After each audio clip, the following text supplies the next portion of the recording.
Good evening and welcome to the Center for Rural Development. I almost said welcome back, but you weren't here on Sunday, were you? You were over at Lindsey Wilson, but thrilled to have you here back with us, parents and all of the relatives. We have had an absolutely great week. This is an incredible group of Rogers scholars, so you have something to be very, very proud of. So thank you for sharing your sons and daughters with us this week. As you know, the program is held once again over at the campus of Lindsey Wilson, and I cannot thank Dr. Lucky and his staff enough for the support that they give us on the Rogers Scholars Program. It truly would not be the program it is today without their support and without their partnership. Scholars, it's been a real pleasure getting to know you and work with you this week. I'm really glad I got to spend some time in the majors, watching you do your projects, and watching you grow as the week went on, and I'm just really thrilled with the progress that you've made. We've had some great speakers this week. You had Dr. Jim Ramsey from the University of Louisville, Dr. Eli Capilouto from the University of Kentucky, and Dr. Bill Lucky from Lindsey Wilson, three college presidents that shared a lot of knowledge and wisdom with you this week. Listen to the words that they shared with you and take those words to heart because they will really help you. And then Kenny Davis today. Did any of you like Kenny Davis? He's an incredible, incredible speaker, and his message is even better than the speech. So I always enjoy Kenny Davis. I've watched him now for 15 years, at least 15 years, and I love his message every single time. You got to do the video conference with NASA. I always enjoy those as well. I didn't get to stay with you on that day, but I enjoy that message with NASA. I think we've got to keep that connection, especially with the strong program that Morehead State has going on now in the aerospace technology.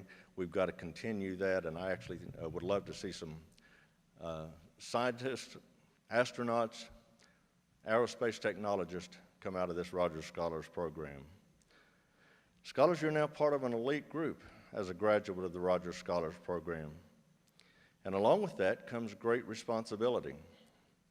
Every single one of you, I know you elected 2 ambassadors today, but every single one of you are now ambassadors for the Rogers Scholars Program, for the Center for Rural Development, and for Congressman Rogers. He expects you to hold that high standard that you've been working on throughout the week. And Congressman Rogers was not able to be with us this week, but we do have a message from him. And he was asked got to speak to the first class, and he was asked in that class, what accomplishment is he most proud of in his career? And he said, I'm looking at it, the Rogers Scholars Program. And I truly believe that he thinks that from the bottom of his heart. And I really think we all should give Congressman Rogers a huge round of applause for creating this program.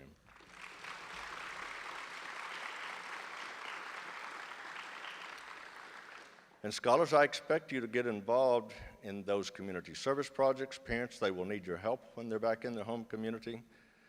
But don't just stop with those community service projects that we talked about today. Get involved in the SOAR initiative. There are a lot of exciting things going on with SOAR, and you can plug in, your voices can be heard. We're trying to build a future that when you finish your education, you can come back and work in southern and eastern Kentucky. But we need you to be a part of that. So get involved in the SOAR initiative, get involved in your communities, make sure and complete those community service projects, and stay in touch with us here at the Center for Rural Development. You've heard me talk enough this week, so I'm going to go ahead and get us into the program. But before I do, there are a few folks that I really do want to thank that made this program possible and make the program so much better. First, I want to thank Delaney Stevens. Delaney, stand up so they can see you.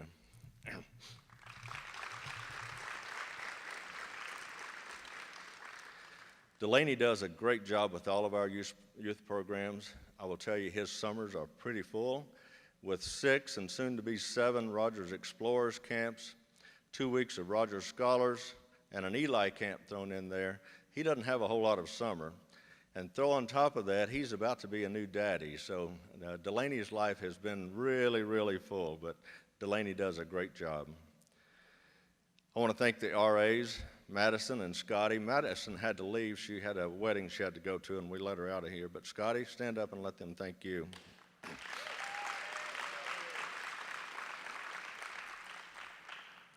We also have a couple of folks from Lindsey Wilson with us tonight that have worked with the program all week.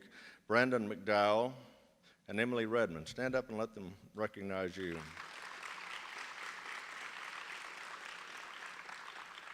Then Ron Hart, my COO.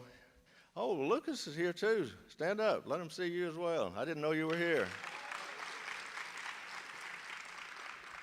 Ron Hart, my COO. Ron is an integral part of everything we do at the Center for Rural Development.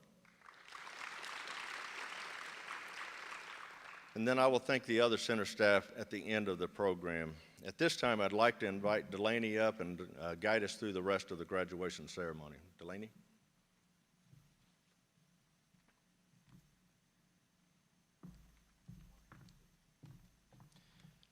Thank you, Lonnie. Parents, welcome to the center. It's been a great week, and I told this group of scholars just a few minutes ago before we came in here that they have been an amazing group.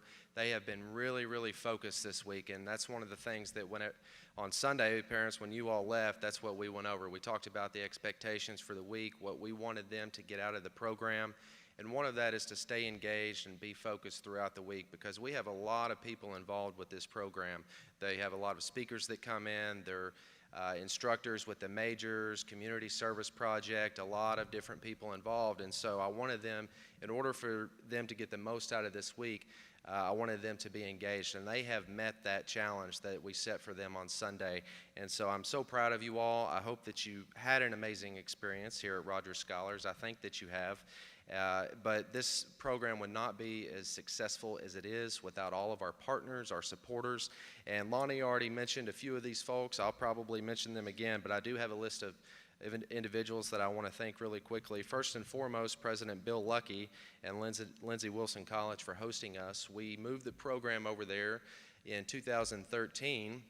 And it's really added to this program. These scholars get to experience what college life is like a little bit, and it really kind of helps round out the program. And so they have been an incredible partner, not just since 2013, but really since day one, because they were the first college to offer a scholarship to the Rogers Scholars Program. And so if all 32 out of this group wanted to go and have a full tuition scholarship through Rogers Scholars to Lindsey Wilson College, they would be able to do that. And so Lindsey Wilson College is a great partner. LaFawn Nettles, she is the Director of Student Activities at Lindsey Wilson. I go to her. She's my point of contact for arranging the dorms and dining and all of the logistics for this program. Brandon McDowell, Brandon's with us tonight. He's the Assistant Director of Student Activities. Emily Redmond with Housing and Student Services. Lucas Wallace with Student Services. Dr. Chris Schmidt, he's the Dean of Students. They actually got to hear from Dr. Schmidt this week, and he has a really amazing story and a positive story that he shared with them. Dean Adams, he's the Vice President for Student Services and Enrollment Management. The dining staff, instructors, and other campus staff that were involved. And last but not least, the RAs, Scotty and Madison. They're the ones that really keep all of these programs, not just Rogers Scholars, but Explorers and Eli. They're the ones that keep them moving along through the week, and they spend a lot of time behind the scenes making sure that things go as smooth as they do. So please help me thank all of these individuals.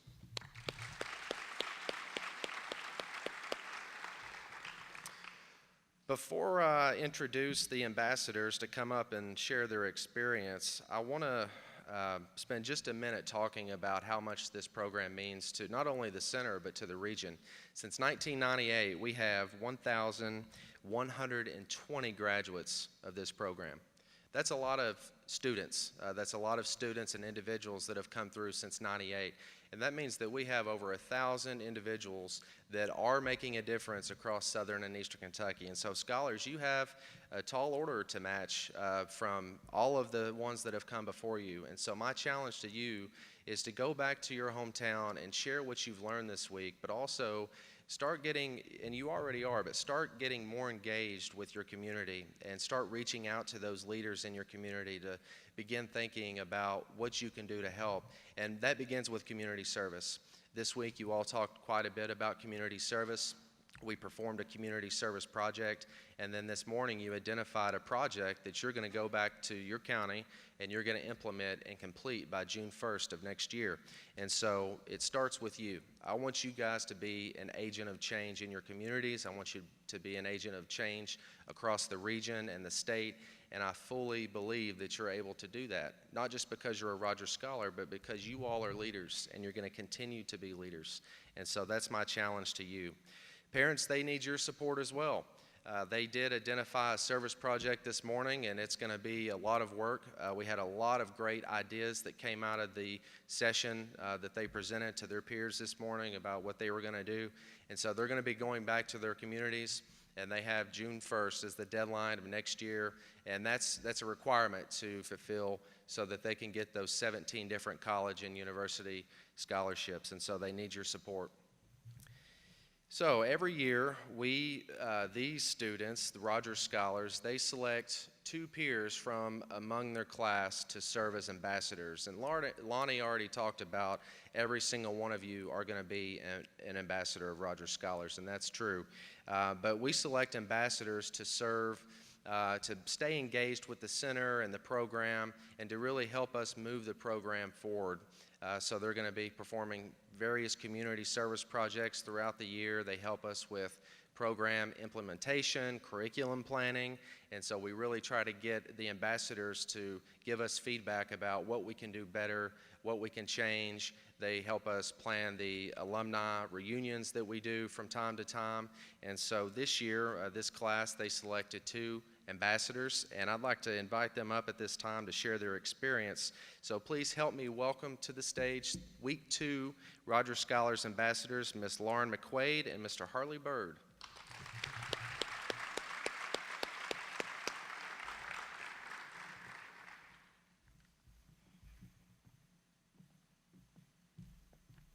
Hello, how's everybody doing? Yeah, my name's Lauren McQuaid, and I'm from Adair County. And I'm Harley Bird, and I'm from Casey County. So what we're going to do a little bit tonight is kind of tell you all and recap about our week. So we have this PowerPoint, and we're going to sum up what we've done from Sunday to right now. So here we go. Okay, so on Sunday, a lot of you all were with us, and it was check-in day, and personally, I was really nervous, but I was also really, really excited. I was so excited to meet all these really nice people, but the worst thing for me, I'll have to tell you, was the drive. It was insane. It was 6 whole minutes. It was about the same for me, and maybe even worse, 25 minutes. I almost died, personally. Okay, so what we did after you guys left was some team building exercises. So we had a lady named Reese from Asbury University come down, and she did a lot of icebreaker activities with us. And if you can see up here, we're in a circle. Reese loves circles. I can't count how many times we've been in a circle this week. So in these circles, we did a lot of team building exercises and just getting to know one another for the scholars that we are. In this picture, we're paired up in partners. Now, I want to tell you all something. Harley and I, we go way back. We were hip bump partners on the first day of Scholars, and I feel like we've known each other a lifetime now. So in this one, we did different activities that Reese told us to do. Like sometimes it was a high five or sometimes it was a hip bump, but it was just stuff to break the ice so that we got to know one another and we were really comfortable with who we were going to be completing this wonderful program with. This picture is of the pig game, as I call it. So everybody stood in 2 separate lines. There were 2 teams, and we held hands. And there was Reese at the end of the line, and we had to put one person at the end of the line, and they had to watch Reese, and she would throw up 2 numbers. Sometimes she would throw up a 1, and sometimes it would be a 2. And if it was a 1, the person on the end was supposed to squeeze their hand and send the squeeze all the way down the line. And the person at the other end of the line had to run and pick up that pig before the other person did. And so if it was a false squeeze, the other person got a point. And that was the most competitive game I feel like we played the whole time. All over a squishy pig. And this was just another game that we did. It was called Dwarves, Elves, and Giants, and it was kind of like rock, paper, scissors, so it was really fun. Well, after that, for about an hour or 2, every day we have a leisure time, which for the first day was more of a social time than anything. We walked around, got to know people more. we were at the sub for the whole time, which a lot of people know about since before they drop their kids off, they like to explore and see the campus. And it's a really nice place. There's a lot of pool tables, foosball tables, air hockey tables, and for the most part, everyone just walked around and had fun. A lot of the guys even played football with Lucas over there, and it was a really good time. And immediately after that, we had our nightly meeting, which of course is nightly, as implied. And it's mostly like what we're doing right now. We would go and do a little overview of what we did that day, and then right after, we would talk about what we were doing the next day. Yeah, so after our nightly meeting on Sunday of that night, we all got really, really excited because we were going to Asbury Challenge Course. So the first thing we did was we got up and we ate breakfast, and the thing I noticed about breakfast was that there were so many options. That's what it's like to go to college, is you can eat fried potatoes for breakfast, lunch, and dinner, and it's great. Okay, so this is where we started on Monday, and the first thing we did was the Asbury Challenge Course, and Veri was there again, and so you can see we're in a circle, because Veri loves circles. And so we were doing team building and icebreakers before we moved on to the actual ropes courses. So, yeah. Well, low ropes was really fun. It was, of course, a counterpart of the high ropes that we're going to talk about in a little bit, but it was mostly a group of team building exercises and challenges that we did, and it was a lot of fun. There were a lot of really interesting games that we did, and it was really interesting how they separated us into groups, as we couldn't have every single person here in one large group, and so they all separated us into groups of animals. So we had 3 different groups. One was pigs, one was chickens, and one was sheep. I was a sheep. Yeah, she was a sheep, and that was pretty much it for that part, though. Yeah, so after we did the low ropes course, we took a break for lunch, and we did this game. I called it the marble game. So we had these PVC pipes, and they were split in half, and we had all of our scholars, so that's 32 kids, and I swear those PVC pipes, they were like 3 feet each. So we had to roll this little bitty marble 100 yards on a slope into this little bitty cup without touching it. So we thought that this was impossible, but the whole purpose of Asbury is to learn communication skills and skills that are going to get you through any challenge that you face in life. So we ended up, after many tries, we got that marble into that plastic cup, and it was very satisfying. Right after that, we got to the part that a lot of people find to be their favorite part of the whole course, and some people their whole week, was the high ropes course, which was somewhat similar to the low ropes, even though it wasn't really teamwork based, but it was sort of the same kind of challenge. It was an obstacle course through, as you can see up there, high up in, well, I don't know what I would call it, I guess canopies, and we'd walk around with a rope, treetops. And it was my favorite part of the whole thing, to be honest. Yeah, so we got back from Asbury, and we stopped for dinner and leisure time. So, well, I'm sorry, I'm jumping ahead. So here's some pictures from the challenge course. And so that was actually a log that I think that's Micah and somebody else. Micah and Will, yeah. They sat on a tree stub, and you were just suspended, and they were just dangling, and it was super funny. Okay, so after we got done with that, we came back to Lindsay, and we had dinner, and we got our free time in the sub again, and I was super excited to just have fun with all my new friends, and so I was like, we're going to play a game called Sardines. And so I don't know if anybody's familiar with Sardines, but it's kind of like hide and go seek, but it's kind of like the reverse of it. And so instead of everybody hiding, only one person hides, and everybody seeks. And so whenever you find the person that hid, you hide with them like sardines. And so the last person to find the original hider is kind of the loser. So we just hid all around campus, and it was really, really exciting. Okay, so on Tuesday, we ate breakfast, got up, and we went to meet with Lori Daughtry and Mac Gladwell of the Governor's School for Entrepreneurs. And so they taught us a lot about what it takes to be an entrepreneur and what all leadership skills that you need to possess to be a successful entrepreneur. So we did a lot of really exciting activities with that. And one of the things that I really liked was we put words on flashcards of what we thought embodied an entrepreneur.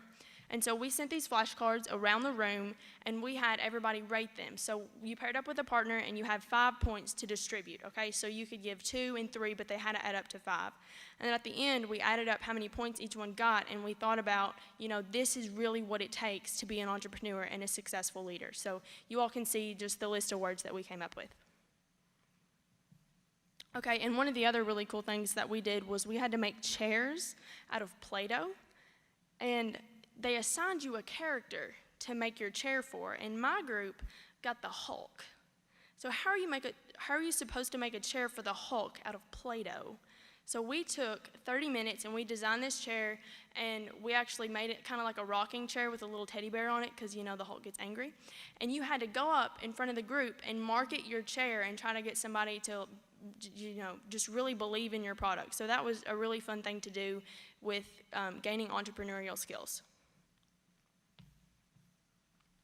Right after that, we had a really interesting guest speaker, and it was Dr. Ramsey, who is the president of Louisville College, or Louisville, wherever you're from, it sort of depends.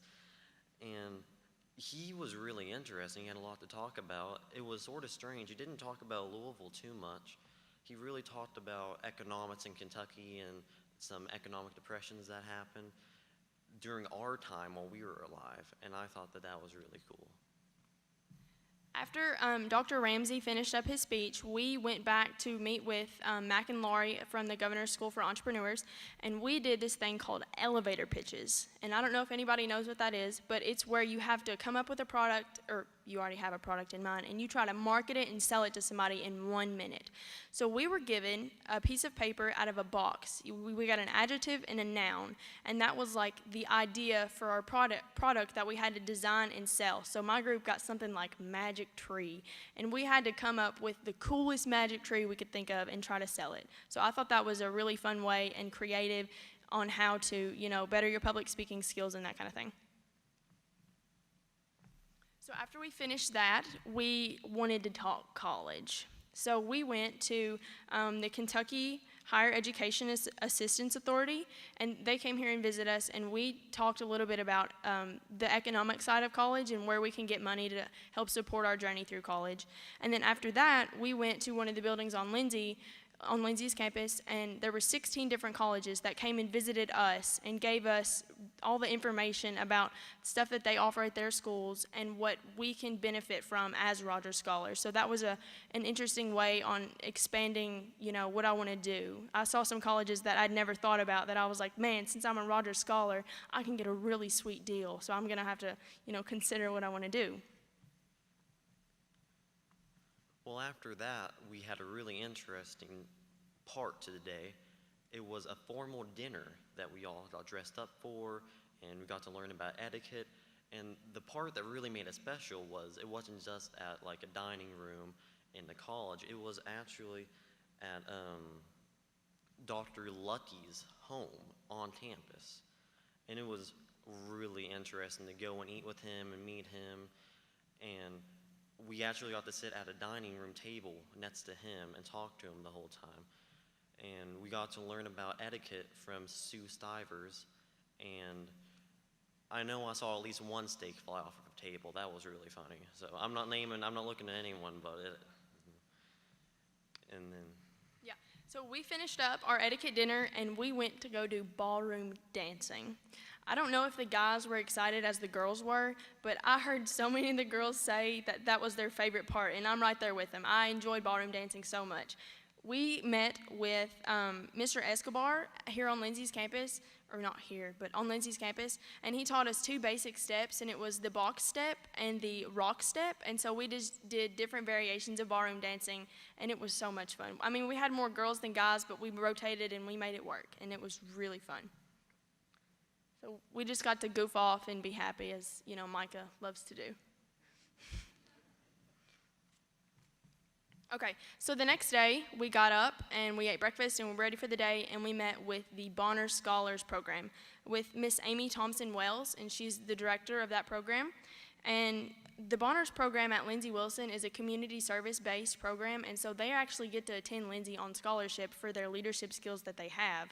And so they got to mentor us on a lot of our community service ideas, and it was really insightful, the feedback that we got from them, and got to improve our community service projects too. So here's a couple of pictures from that.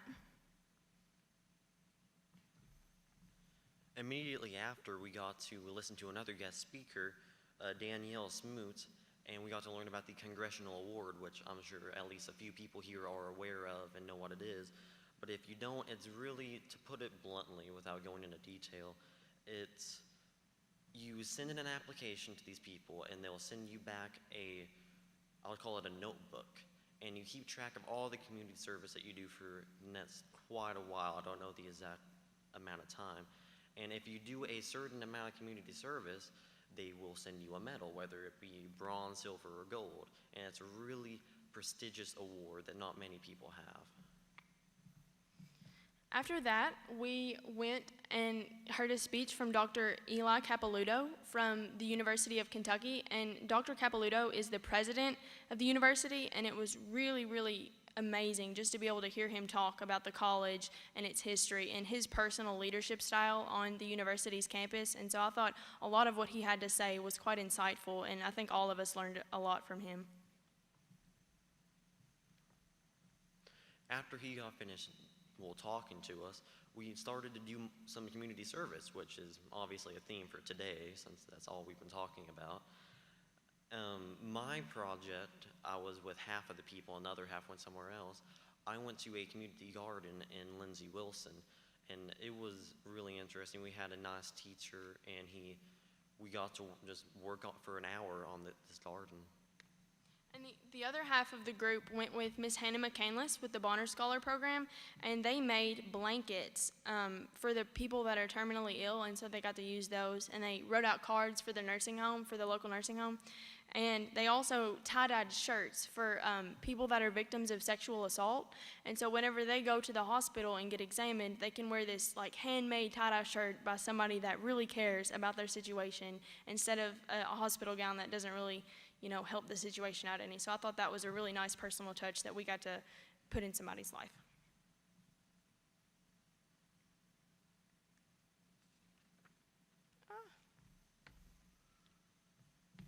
Here you go. To start off our day on Thursday, we got, not the last guest speaker, but one of my favorites, Dr. Lucky, got to talk to us. And I don't want to steal his speech or take too much time trying to explain what was going on, but he basically told us about his life and how he got to be the president of Lindsey Wilson, and it was a really interesting story, and I was a fan of it. Immediately after that, we got to another one of my favorite parts. We got to do a video conference with NASA. At least one of their engineers we got to talk to. It was in the library of Lindsey Wilson, and we talked to him for about an hour, I'd say, and we asked him questions about Mars, when are we gonna do the Mars trip, how are we gonna do it, how did he get to be in the place that he was now, and maybe some even questions about engineering in general, and it was a very good time. After that, we went and met with Dr. Chris Schmidt, and I've known Dr. Schmidt for a long time, and he lets people call him Schmitty. And so I saw him a couple times, and he was like, "Hey, it's Schmitty." So I thought that was kind of funny. And he talked to us a lot about never giving up and really trying to push yourself to do the best that you can do in any situation. And so he told us a little bit about a slogan that he actually came up with and the university uses, or the college uses a lot, and it's called Live, Learn, Lead.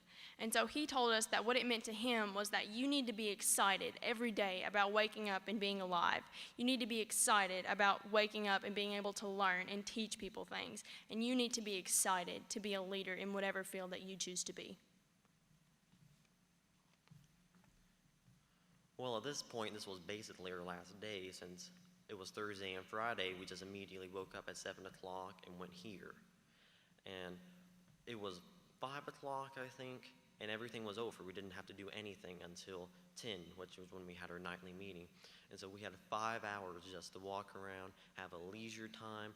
After an hour or two, a lot of us went over to the wellness center on campus. Some of us played basketball, some people played racquetball, things like that. And we also had a cookout, or I would say cookout, but it was raining at the time, so we had a cook-in. And it was some really good food prepared by the staff, and overall it was a really great 5 hours. So we finished up Thursday, kind of, we went back to the dorm, and all the girls, I mean, we had a big sleepover. I mean, we didn't go to bed till like 4 o'clock in the morning today, so we're all kind of worn out. So be prepared for lots of naps on the way home. So today, we got up really early and we came to the center, and the first thing we did was talk about community service projects. So we got to pitch all of our community service projects that we're gonna do for the Rogers Scholars Program to Lonnie Lawson and Delaney, and we were just all really, really excited to see what everybody else and implement what all we've learned through this program into what we're gonna take back to our own community. After that, we had a really special speaker. I was really, really touched by what he had to say. It was Mr. Kenny Davis, and he was the 1972 Olympic basketball captain, and he actually went to the Olympics in Russia in 1972. And I don't know if you all are familiar with it, but there was a lot of stuff that happened during that Olympics time, and there was, I think he said 9 people got murdered at the Olympics, and he said that whenever he was just going to be really, really excited to come back home. And so his message was to never take a single day for granted and to live every day like you want to accomplish something, like have a mission in mind every single day. So I was just really touched by what he had to say, and I think his words are going to stay with me for a really long time. So that brings us here. This is the picture we took a few hours ago and just put into this PowerPoint, and that kind of sums up everything that we've done from Sunday to now, and we're just really, really thankful to have had this opportunity. And I know I speak on behalf of all of the scholars that just thank you to the center and for everybody else involved. Like, it's been a really great experience. Yeah, it truly has been a journey of a lifetime.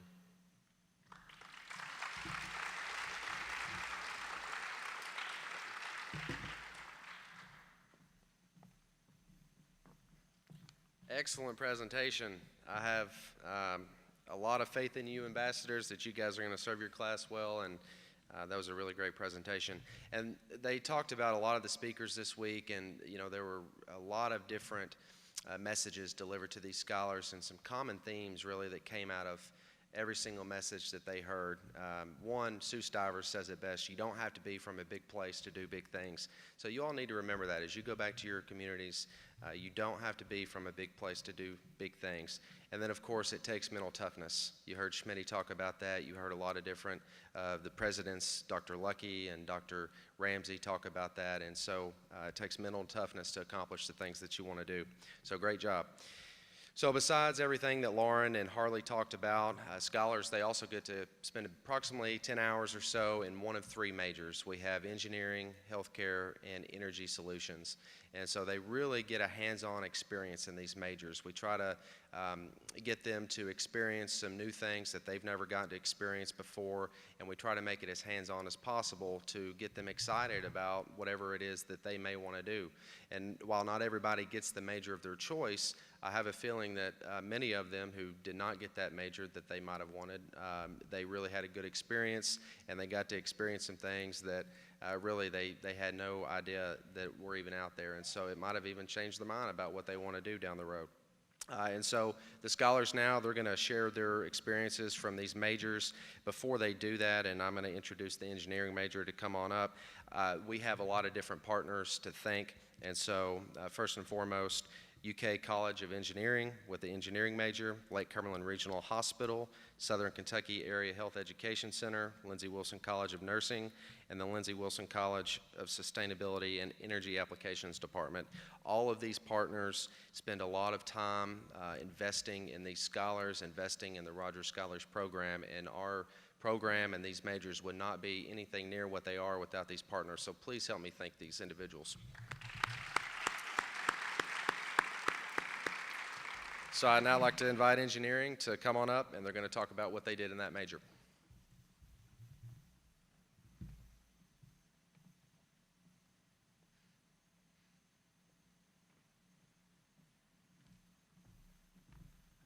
I'm Samuel Kessler from Taylor County. I'm Emily Bollinger from Knox County. Trevor Hitch from Round County.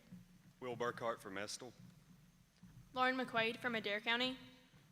Hunter Davis from Wayne County. Cameron Vincent from Bath County. Andrew Jones from Knox County. I'm Callie Cheney from Knott County. I'm Harley Bird from Casey County. I'm Rebecca Lake from Garrett County. And I'm Vivian Zing from Clayton County.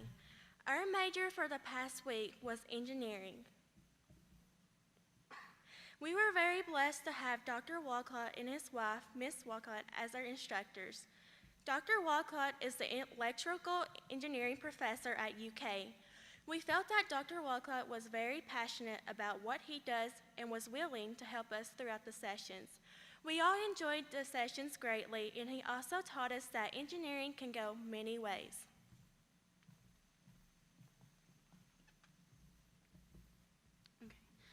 One very important aspect of engineering that we learned about this week was teamwork. Well, it's no surprise that math and science nerds like us need to learn teamwork skills. Working together constantly proved to be the most viable solution to many of the challenges we faced throughout the week.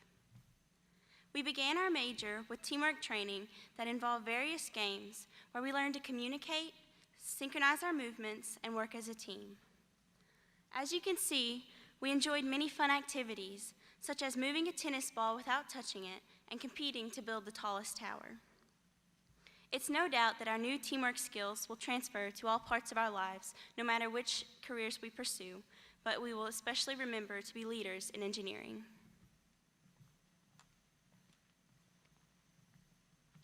During our first session, the main point that probably we were supposed to get was the flavors of engineering, which a better word would probably be categories of engineering. It's what specific thing that you would go into, like majors, whenever you're going into, there's a main 5. There is mechanical engineering, chemical engineering, civil engineering, electrical engineering, and computer engineering. And there are quite a few more than that, but those are the main few that they have subcategories coming off of them. And it really shows how diverse the engineering field is in general. And it's really cool that we got to learn about this. So after getting a little sample taste of all the flavors of engineering, Dr. Walcott gave us our first challenge, which was a test of our creativity. We had to come together in smaller groups of about 3 people and create a product and do another elevator pitch. And then we used 3D pens to make a prototype of this product so we could try to sell it to Mrs. Walcott. This is the part that really tested my patience, because by this time it was like 5 o'clock. I was really hungry. I just wanted to go lay down in my dorm. We'd had a really long day. But my team worked together, and I think we made a really good product. Later, we got to use the 3D pens to make a medal as well to symbolize our time that we spent in the engineering major with Dr. Walcott.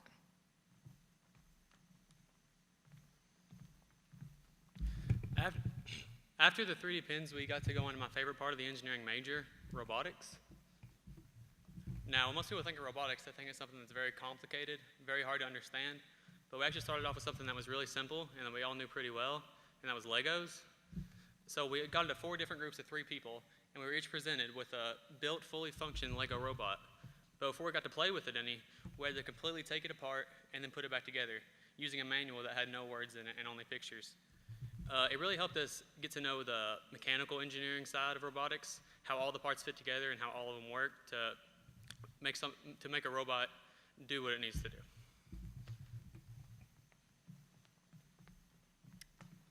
After we reassembled our robots, we used a computer to program them to do multiple things. Some of the commands that we programmed our robots to do included things like moving forward, turning, using a sensor to detect objects in front of them so they could maneuver around them. And in the end, we had the robots go through an obstacle course. During our time with the robots, we participated in mechanical engineering because of all the moving parts that they included, and also electrical or computer engineering since they involved using computers for like the programming part. All right, there's no pictures for mine, so no slides. But we had a 4x4 piece of aluminum foil that we had to make a boat out of, and the point was to get the sides as small as you could get them. We had pennies, and we tried to fit as many pennies in as we could. I believe the record was 32, so you can fit a lot of pennies on a little piece of foil and float. Oh, you had to float. Yeah.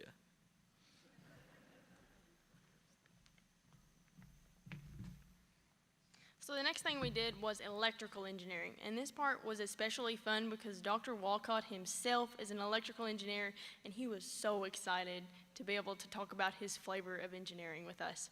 So the thing I'm going to tell you all about is we actually got to make a motor. So that was really neat.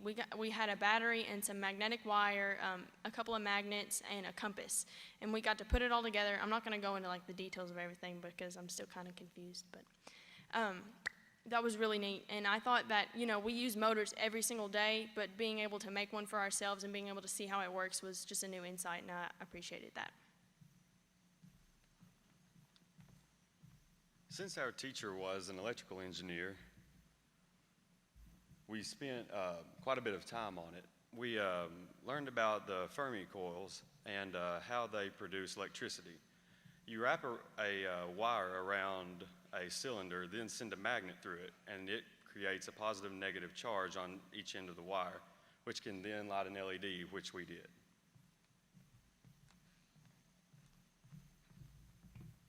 To start it off, as seen in the pictures, we were split up into 4 different teams to do an experiment with slinkies. We each grabbed 1 inch of the slinky and shook it once. We timed and recorded how long it took for the slinky to touch each side 5 different times. This trial is a representation, and it shows sound waves bouncing off one object and returning to the object that the sound was produced. In other words, echolocation.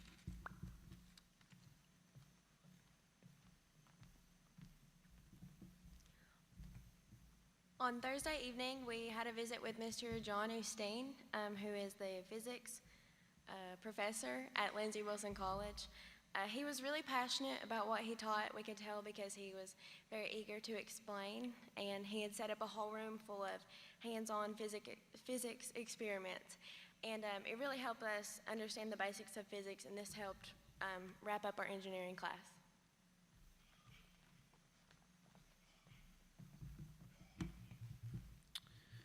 To conclude, the engineering major gave us many practical skills from the classes and demonstrations that we participated in. One such skill was communication. Building the towers required verbal communication in the planning of the structure, but only nonverbal communication was allowed in building it.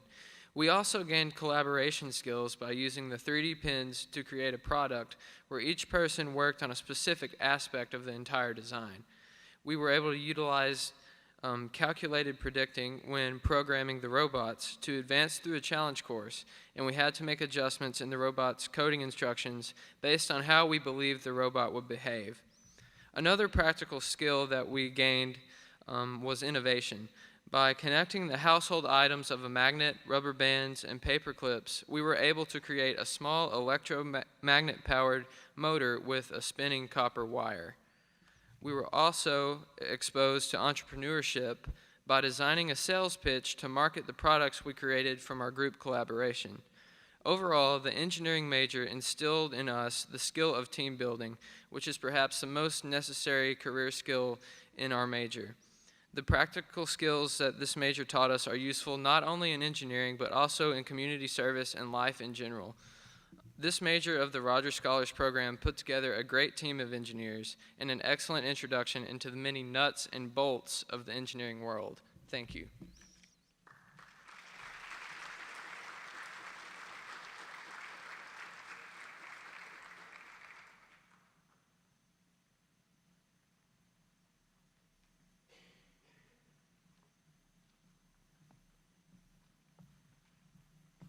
Great presentation, engineering.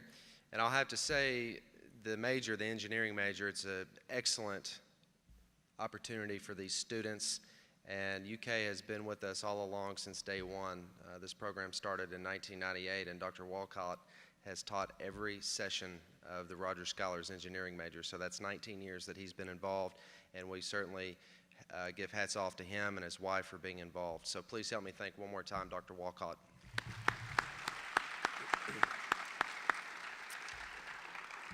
I'd now like to invite the healthcare major to come up and share their experience.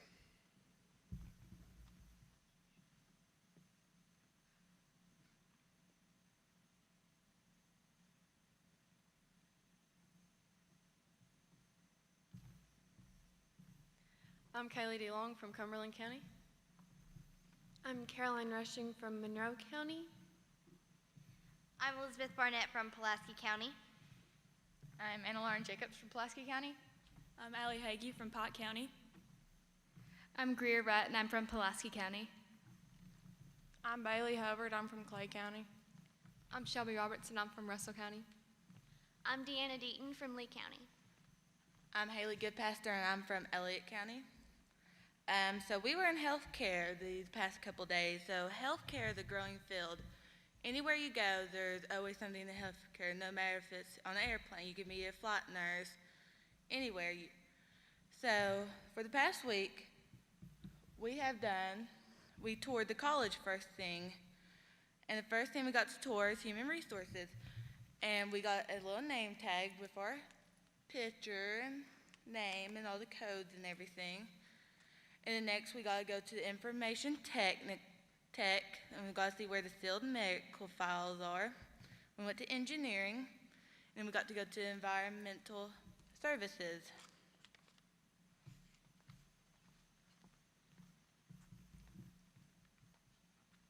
Okay, so after we got done touring the bottom part of the hospital, we started touring different labs.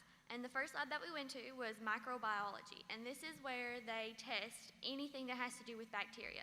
They have a refrigerator, and they keep lots of petri dishes in there, in the refrigerator, some for 24 hours, some for 48 hours, depending on what is needed. And you can see on the petri dish on the screen, all of us each touched it with one finger, and I don't know if you can see it or not, but there's lots of germs on that. So that just shows like how easy it is to get germs. Next, we went to the cardiogram area, and we got to see the heart of an actual patient who had had heart problems. We got to see all the blood vessels and all the arteries, and we got to see it from several different views, so that was really interesting. Next, we went to the blood bank. This is where they keep all the blood when they draw it from any patient. There's a refrigerator. It's kept really cold, usually about 34 to 42 degrees in a refrigerator. And then in the back part of that same room, there is a spot for blood platelets. And it's kept in kind of like a mini oven thing, and it's constantly turning and constantly keeping those blood platelets moving. And the last place we went was the lab, and we got to see blood cells. We got to see white ones, so we got to see leukocytes. They are kept in a container that's fairly warm. It's about 68 to 77 degrees, and that was personally my favorite part because we got to look at it under a microscope, and we got to see really up close what blood cells look like.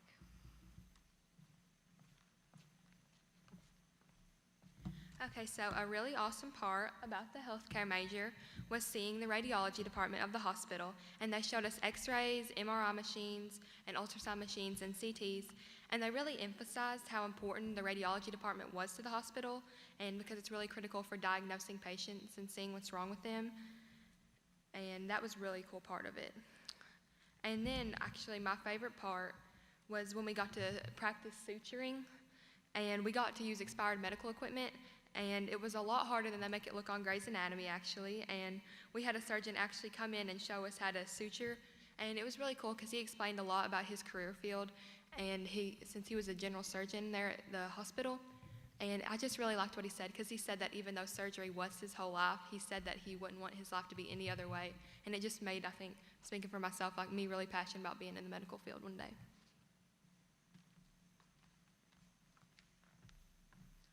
Okay, so before entering the OR, we were required to be fully dressed in scrubs. We got to wear the shirt, pants, jacket, shoe covers, surgical caps, anything, you name it, we had it on. That was my favorite part. They were so comfy. The reason for this is when you operate, you can't take any risk of not being sterile and infecting the patient.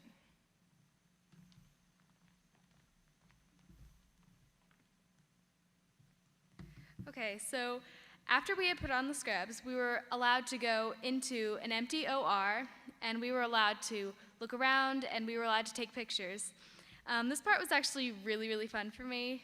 The lady who took us in there, she actually strapped me onto the bed and taped a few tubes on me so that I could basically pretend to be the patient, and the others could be like pretending to be performing a surgery. So we took a lot of pictures with them having the little staple thing, and like they'd pretend to like be closing an incision. Don't worry, they didn't actually staple me. We did actually get to practice doing the stapling on some tissue paper though, and that part was pretty cool too. So after we put on our scrubs and went to the OR, we learned how to properly scrub in like the surgeons do every single day. After that, we were able to view multiple surgeries through a surgical window, which was personally my favorite part. We were able to view a knee replacement as well as a hysterectomy and a gallbladder removal.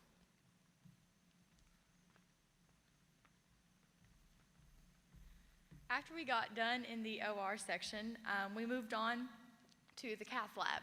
And that was one of my favorite parts because most people don't get to see the inside of a cath lab unless they're having a heart attack, which is not a very good situation to be anywhere under. And so just getting to see the tools that they use to kind of have that instant gratification of being able to be there and be the difference that saves a person's life. And then so after we got done, we went into the ER and we kind of went over the procedures from the moment a patient enters to the moment a patient leaves or is discharged. And they really showed us all their technology. We looked at EKGs and some exploratory procedures, and as well as stents in the cath lab. And so after the ER, we went out to the helicopter.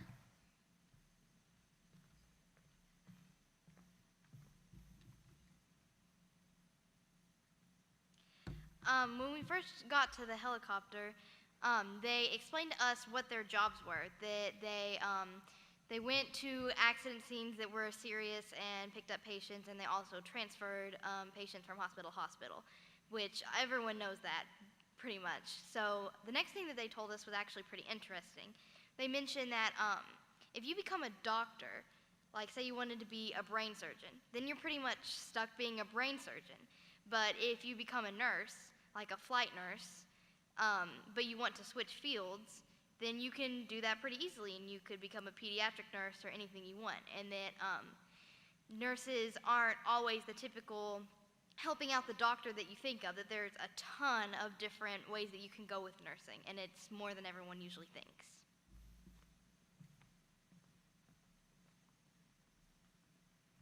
Okay, and then we left the hospital, and Thursday afternoon we went to the Gooden building, which is like the nursing center, and one of the teachers, she's starting this year teaching. She used to work in the NICU, but now she works as,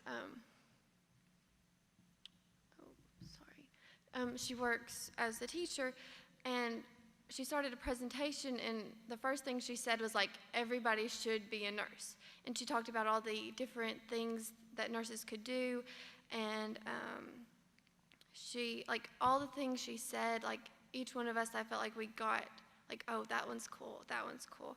And then we got to get a tour of the, like, it's like set up like a hospital, and we got to see the sim patients. They're like little dummies, and they like sit up, and they say that they're sick, and you get to like fix them, and that was cool.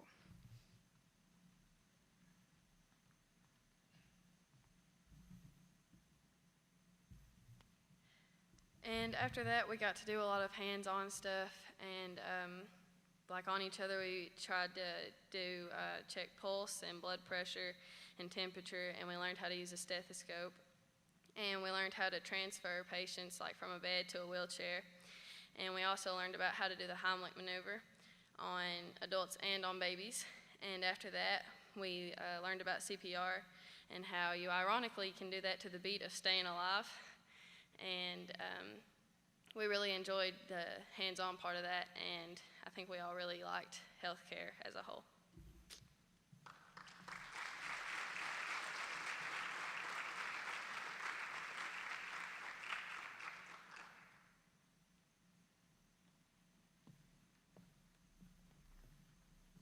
Excellent job. I want to note, you probably noticed that we had all females in this group of healthcare, and that's never happened before. And so, guys, you need to do a little bit of work. We got to get you gentlemen in the healthcare career field as well. And I also want to point out, too, that with the nursing that they spent yesterday afternoon doing at Lindsey Wilson College. They have a phenomenal nursing program, and the lady that helped them and led the instruction, she was a 2007 Rogers Scholar. So it goes to show what you can do even after you graduate from this program and you continue your education. You can still be engaged with Rogers Scholars, the center, and so I hope that you guys will consider that. And hats off to Lake Cumberland Regional Hospital. They've been a great partner as well. The third major is Energy Solutions, and I'd like to go ahead and invite them to come up. They're going to talk about their experience. This major is new this year.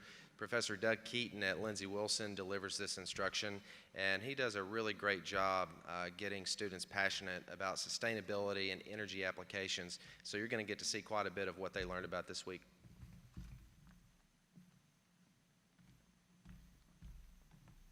Hello, my name is Sarah Combs and I'm from Bell County.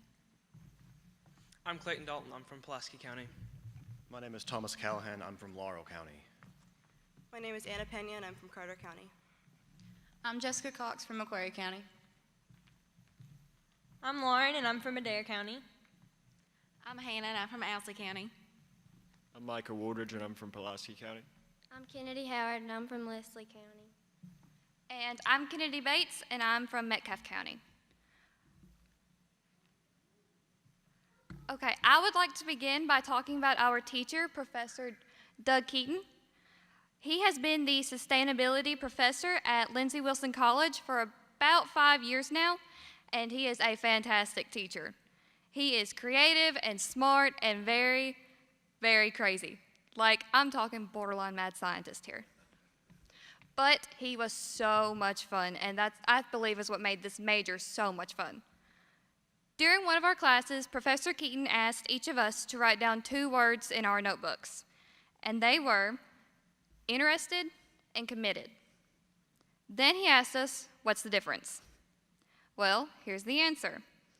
You're only interested in something when it's convenient for you, but when you're committed to something, you're committed regardless of any situation.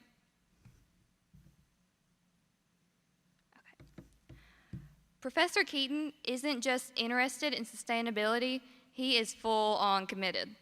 He has a compost pile for his insecticide-free garden. He lives off of a single $1 a day for utilities at his home. And probably most impressive is Professor Keaton's ability to recycle used vegetable oil. Of about 40 gallons of oil, 36 of this can be used for biodiesel. The other, well, no, okay, sorry. Of the remaining 4, 3 can be used for soap, which is, it's actually glycerin, but it can be made, like, it can make soap. That's what I mean. And the remaining gallon can be used for fire starter, and he makes all of this himself, which is very, very impressive. So I speak on behalf of all of us when I say that it was an honor to be some of his students, even if just for a few hours. So our major had a primary focus, and it was on sustainability and how we may reduce our environmental footprint through a more self-aware lifestyle. And that was us at the garden. And Mr. Keaton provided us with indispensable insights into energy efficiency and many factors that surrounded it.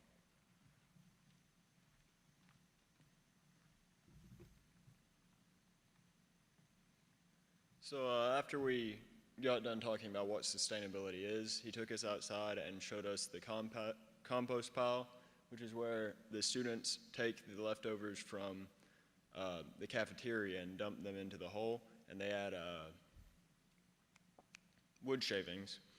And you have to find a perfect balance between the green, which is what is alive, and the brown, which is what is dead. And you constantly are turning it for 9 months to build up this anaerobic bacteria, which breaks down the food further and feeds the bugs that come and feed on it. And I'm phrasing this the way he phrased it, so don't hate on me. You gotta find the perfect mixture, not for bug burps, not for bug diarrhea, but for bug farts, because they produce methane, which further breaks down the food, which eventually will become dirt, which they can use in the organic garden. That's us in the garden.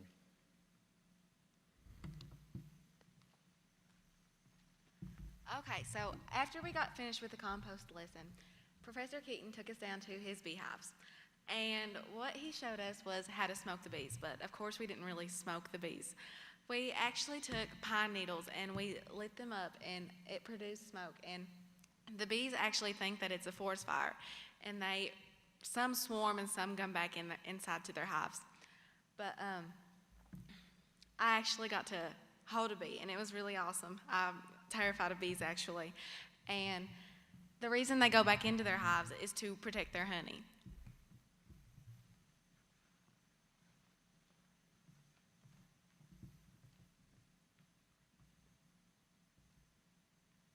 Okay, so a big part of sustainability is not only being conservative with your resources, but when you use resources, to use them to the fullest and not to waste as little things as you can.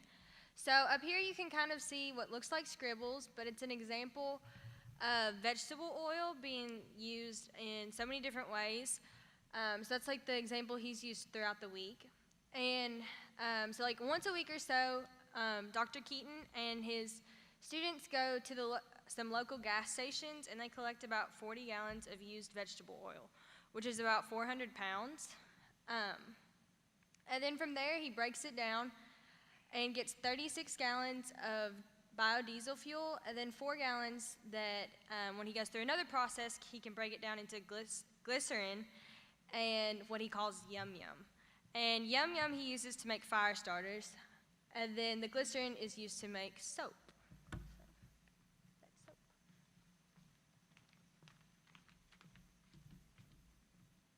Okay, so this part was probably my favorite, and we got to make soap. Yeah, okay, that's cool. And, well, for one thing, we made it out of glycerin and lye and other substances, and no joke, it took us like an hour just to decide on what scent to use, and Clayton was dead set on sandalwood, so we used sandalwood. So, yeah. But it was really cool because it was a good example of sustainability, because we were able to turn waste products into a common household product.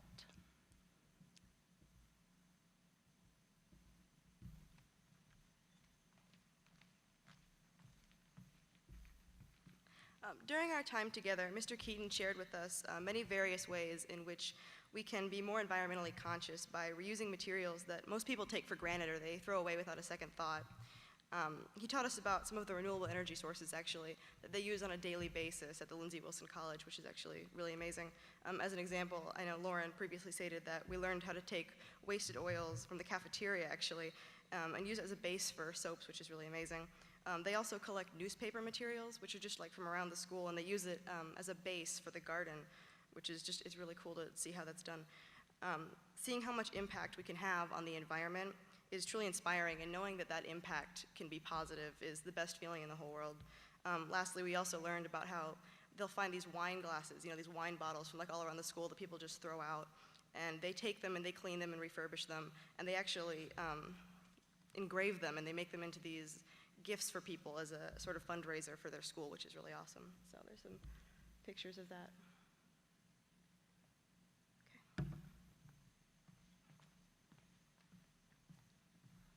So as previously mentioned, we used Mr. Keaton's laboratory to make soap, but shortly after that, we made our way down to his classroom in a different building where we spent most of our lecture time at.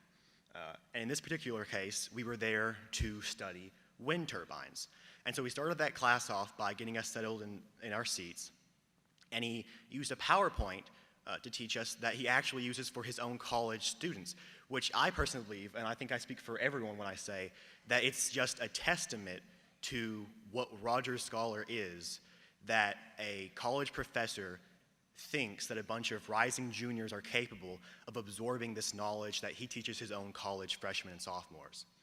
And so in that PowerPoint, he taught us the construction logistics with building industrial-sized wind turbines, from the construction of it in the 4 to 5 day period, to some of the fallacies that are most likely related with wind power.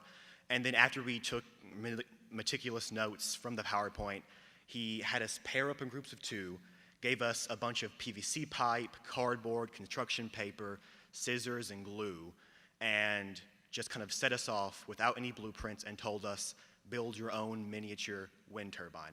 And that's what every single one of us did.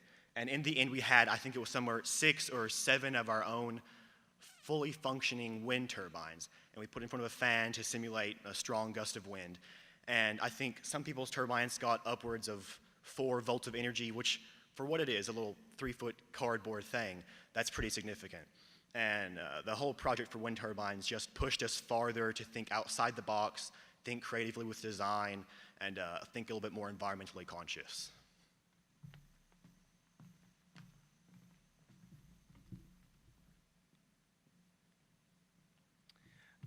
On day 2, we talked about electricity with Mr. Keaton, and as you can see there, he is using a Van de Grafter generator.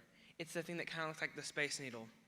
And so, in his attempt to teach us fundamentals of electricity, he's all about renewable power. He has, you can see, put a light bulb in his mouth, and he would lean forward into the grafter generator, and it would spark from the generator, and it would light up the light bulb. And so, if we keep going, oh, yeah. Also to show us, we got in a chain, all of us held hands, and Mr. Keaton, he was at the, you can see him over there at the generator, and then we hold hands all the way over to Micah, and he was at the wall, and eventually, he had Micah ground the current on the wall. And we found out real quick about electricity because it traveled right through us. And so when he touched that and he grounded the current, we could all feel electricity, and so it was really great for this hands-on experience to learn about currents, alternating currents, direct currents, static electricity, and all in all, we just left the program with a greater knowledge of electricity and how we could conserve it.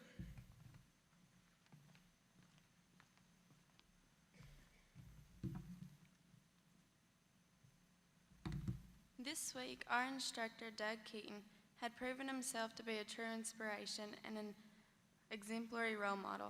Time and time again, Mr. Keaton has shown us he is more than capable of standing resolute and steadfast with regard to his philosophies by living a truly environmentally conscious lifestyle.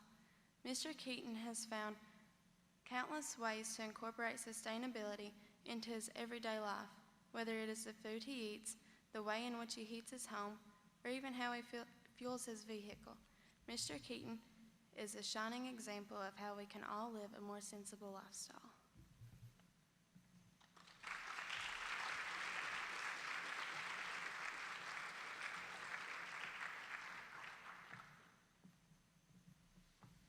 Great job, guys. Mr. Keaton does a great job. He's so passionate about spreading the knowledge that he has to students across Lindsey Wilson and even the region. And so he did a great job with this major, and so we look forward to working with him in the future. And parents, a lot of you have been engaged through social media of what's been going on this week with all of the different activities and the majors. And so I invite you to, if you haven't already, get online and like our social media channels, continue to stay engaged with our website, centeryouthprograms.com and centertech.com, because we always share information about what's going on with these programs and updates, our reunions that we do. And we do a lot of fundraisers. All of these programs are provided free of charge to students, and so we're always trying to do new fundraisers. Today we had a houseboat drawing, and so we had a winner from Harlan County, and then we have a Glow 5K run walk coming up in October, so I look forward to seeing many of you come back for that. Before we present these scholars with certificates, I want to ask Lonnie and Scotty to come up, and Scotty is going to introduce the Doug Reese Memorial Award winner, and he's going to provide some background on Mr. Reese and this award.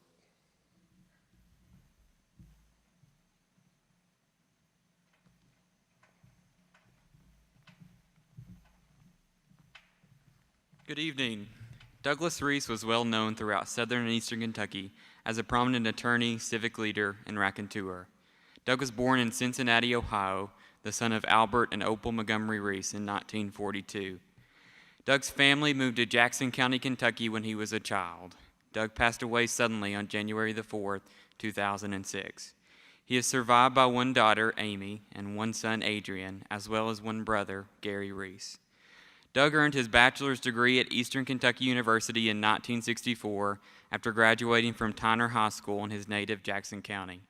He earned his law degree from the University of Louisville in 1971, where he was a member of Phi Alpha Delta legal fraternity. He was a consummate politician. Just after his admission to the bar in 1971 and through 1986, Reese was in private practice in Clay and Laurel counties and served as city attorney for Manchester for 5 years during that time period. In the 1980s, Doug moved from Manchester to London, Kentucky. His law practice in the 1980s was one of the largest coal law practices in eastern Kentucky. From 1986 until 1993, he was senior managing partner of Reese, Lang & Breeding, a corporate business and banking practice aimed primarily at the coal and energy businesses, with offices in London, Corbin, Versailles, Manchester, Nicholasville, Danville, and Lexington, Kentucky. From 1993 until 1997, he served as counsel to Reese, Lang & Breeding, with offices in London, Lexington, and Atlanta, Georgia. The next year, he served as counsel to Napier & Associates, and from 1998 to 2006, he was again in solo private practice in London. He was admitted to the bar of the U.S. District Courts for Eastern and Western Districts of Kentucky, the U.S. Court of Appeals for the Sixth Circuit, and the U.S. Supreme Court. He served on the board of directors of the Center for Rural Development from 1995 through 2005 and was board chairman from July 1994 until his death. He was named to the executive board of the Kentucky Native American Arts and Crafts Center at General Butler State Park in 2003. Reese was also a board member of the Sanders Brown Center for Aging at the University of Kentucky from 1992 to 1998, appointed by the governor to the Kentucky Appalachian Task Force, the Regional Crime Commission from 1972 to 1974, and the Kentucky Appalachian Commission from 1996 to 2004. He had also served as a board member for the Kentucky Opry, the Mountain Arts Center, the Board of Overseers, and the Board of Trustees at the University of Louisville, the East Kentucky Corporation, and then in 1990 he was named vice chairman of that entity, and in 1991 its chairman. He was a member of the fundraising committee of the Cooperative Community Care, a former member of the Natural Resources and Environmental Law section of the American Bar Association.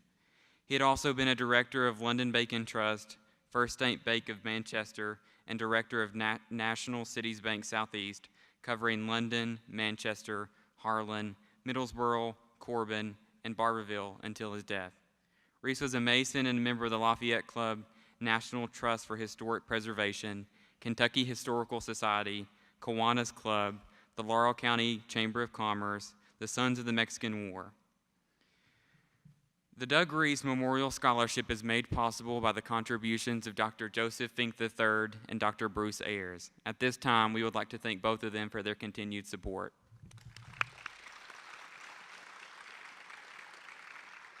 The Doug Reese Memorial Award is presented to the scholar with the highest scoring application for each week. The 2016 Rogers Scholar Week 2 Doug Reese Memorial recipient, Deanna Deaton.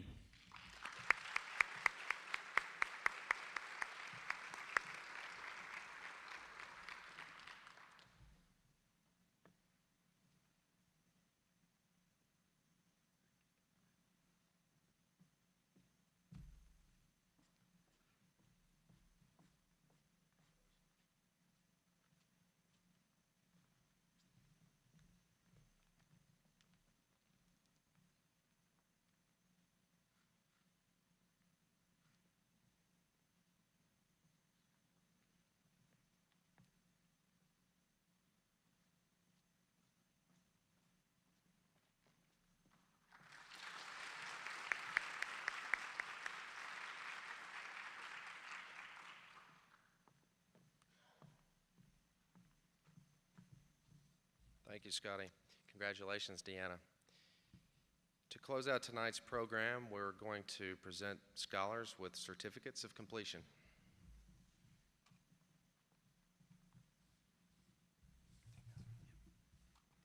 Elizabeth Barnett.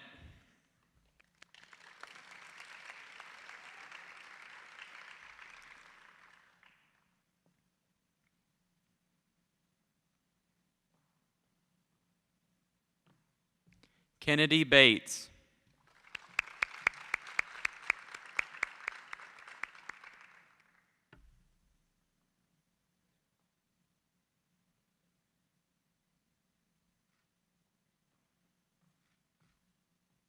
Emily Bollinger.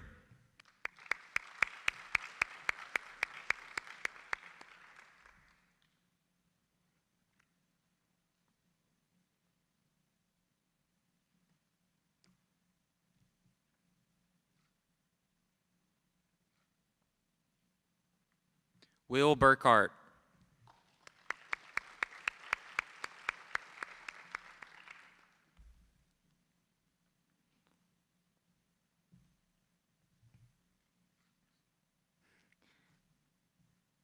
Harley Bird.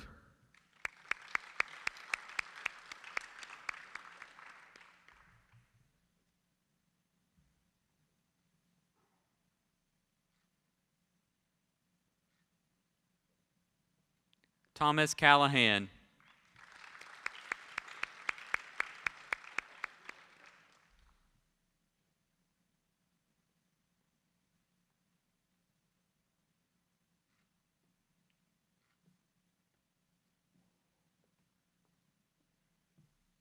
Callie Cheney.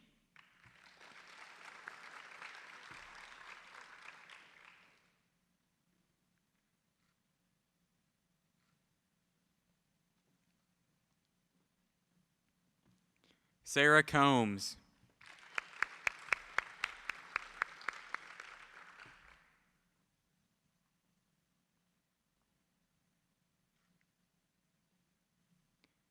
Jessica Cox.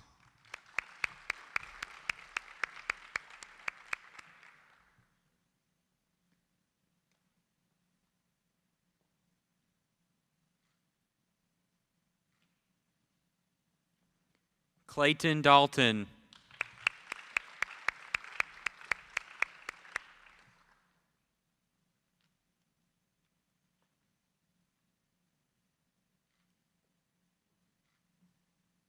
Hunter Davis.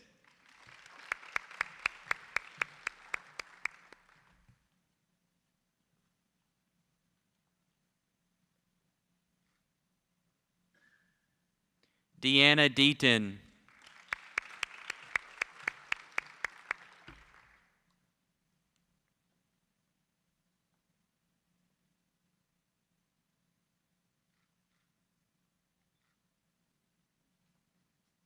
Hannah Erdl.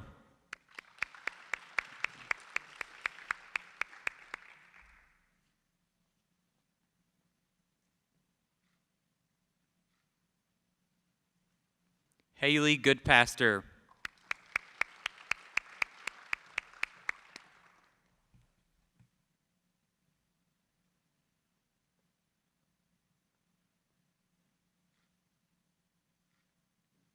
Allie Hagee.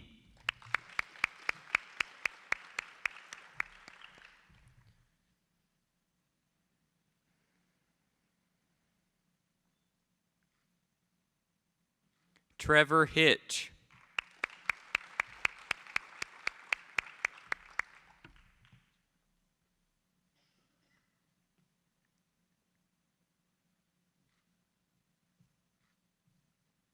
Kennedy Howard.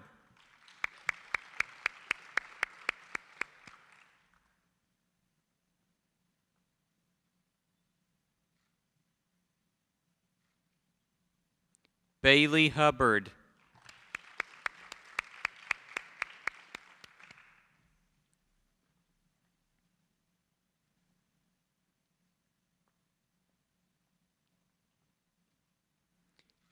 Anna Lauren Jacobs.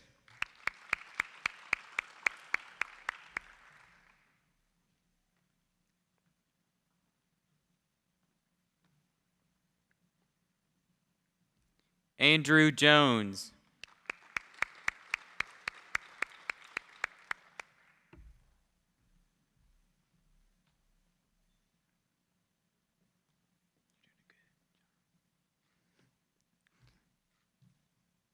Samuel Kessler.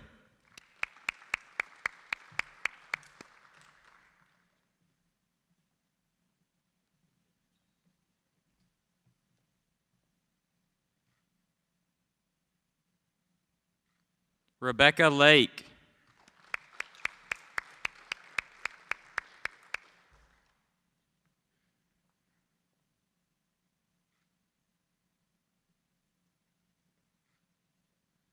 Kaylee D. Long.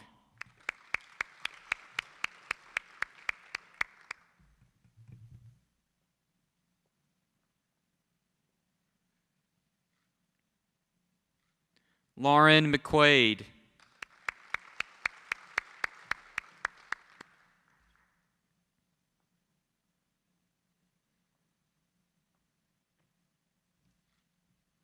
Anna Pena, sorry.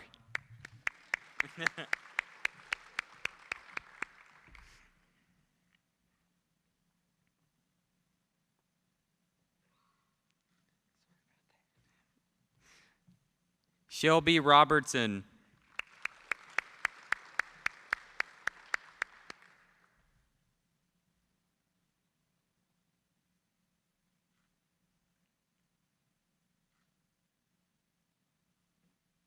Caroline Rushing.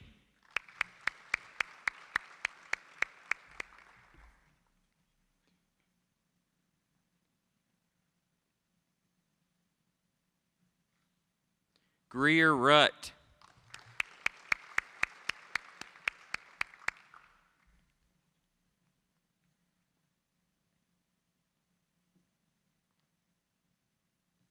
Cameron Vincent.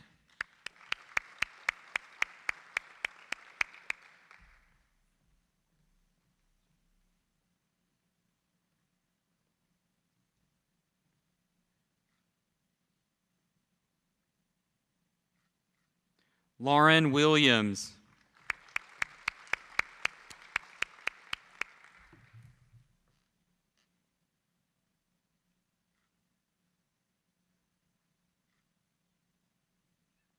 Micah Wooldridge.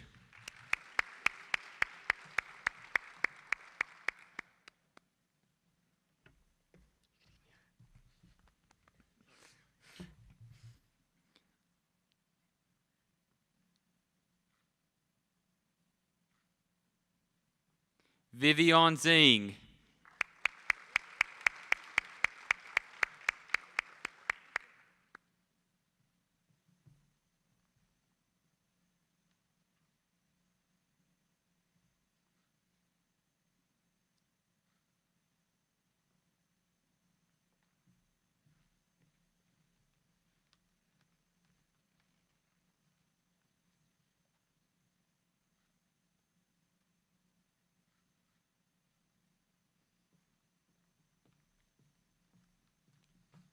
Ladies and gentlemen, your 2016 Rogers Scholars.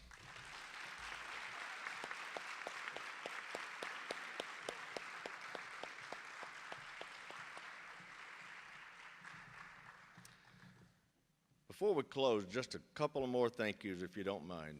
We're almost done, I promise. First of all, Congressman Rogers, let's thank him, and then I will read a long list and we'll catch the rest of them at the end, but I think we need a special round of applause for Congressman Rogers.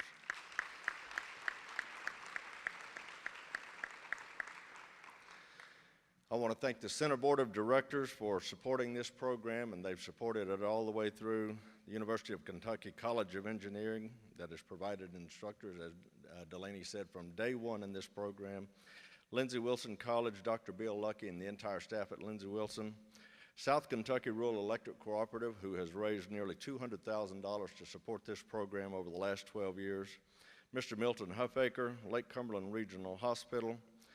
Delaney Stevens, the RAs Scotty and Madison, the Lindsey Wilson staff that were with us this evening, Ron Hart, Shannon Carter, Jonathan Foster, Sharon Dotson, Kevin Pierce, Wes Brown, Amy Ellis, Laura Glover, Allison Cross, all of the other center staff, and most of all, thank you, parents.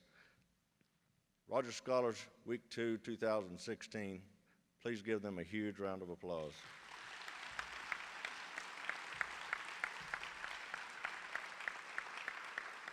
And that concludes our program. Godspeed.